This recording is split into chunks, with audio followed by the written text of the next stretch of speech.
I am so obsessed. I want to chop your kwabi ule. Yabani de makamishi ule. Opuna make I see one. You're my love one city. If you make a bad man sing.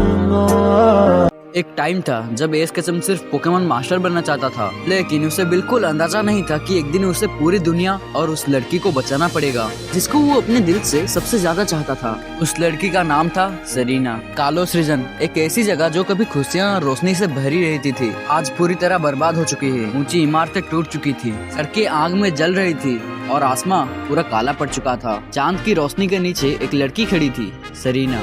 उसकी आंखों में आंसू थे, फिर भी वो मुस्कुराने की कोशिश कर रही थी। उसकी हाथ में एक नीला फीता कसकर बंधा हुआ था, वही फीता जिसे कभी एस ने उसके लिए ठीक किया था। सेरीना धीरे से बोलती है, एस प्लीज वापस आ जाओ। और तभी पूरा आसमान एक भयानक दहाड़ से गूंज उठा था। बादल फटने लगे थे और सामने आता एक डिस्ट्रॉय हो चुका लेजेंडरी पोकेमॉन। उसकी लाल चमकती आंखें सीधा सेरीना को देख रही थी और उसी पल सेरीना को एहसास हो गया कि शायद एस कभी वापस नहीं आएगा।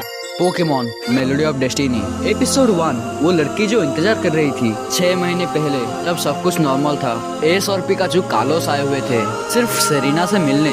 रेलवे स्टेशन के बाहर सेरीना पहले से ही इंतजार कर रही थी। जैसे ही उसने एस को देखा, उसके चेहरे पर तुरंत मुस्कान आ गई। दोनों हंसते हुए एक दूसरे के पास आते हैं, लेकिन इस बार कुछ अलग था। एस पहले से ज्यादा मैच्योर हो गया था और सेरीना अब एक टॉप कोऑर्डिनेटर बन चुकी थी। लेकिन उन दोनों के बीच का रिश्ता आज भी वैसा था। अगले कुछ दिनों तक सब कुछ बहुत ही अच्छा चल रहा था। फिर से एक बार एस और सेरीना पूरे कालोस में घूमते हैं। Who's that Pokemon? It's Pokemon battles, contest और सब कुछ। और धीरे धीरे सेरीना को महसूस होने लगता है कि शायद अब एस उसके दिल की बात समझने लगा है। एक रात दोनों आग के पास बैठे थे, ऊपर आसमान में तारे चमक रहे थे। सेरीना धीरे से आस की तरफ देखती है। सेरीना बोलती है, एस तुम बिल्कुल भी नहीं बदले। एस हल्का सा स्माइल देता है और उसके बाद एस बोलता है, तुम भी नहीं। सेरीना मुस्कुरा देती है, लेकिन तभी पिकाचू अचानक बेचैन हो जाता है। उसकी गालों से अचानक बिजली निकलने लगती है और उसी पल हवा में एक रहस्यमय धुन गूंजने लगती है। एक ऐसी धुन जो सीधे दिल को महसूस कर रही थी। उस धुन में ऐसा क्या था जो कि एस और सेरीना को अट्रैक्ट करके ले गया? अगर तुम भी जानना चाहते हो तो 1K लाइक कंप्लीट करा दो यार, उसके बाद ही अगला वीडियो आएगा।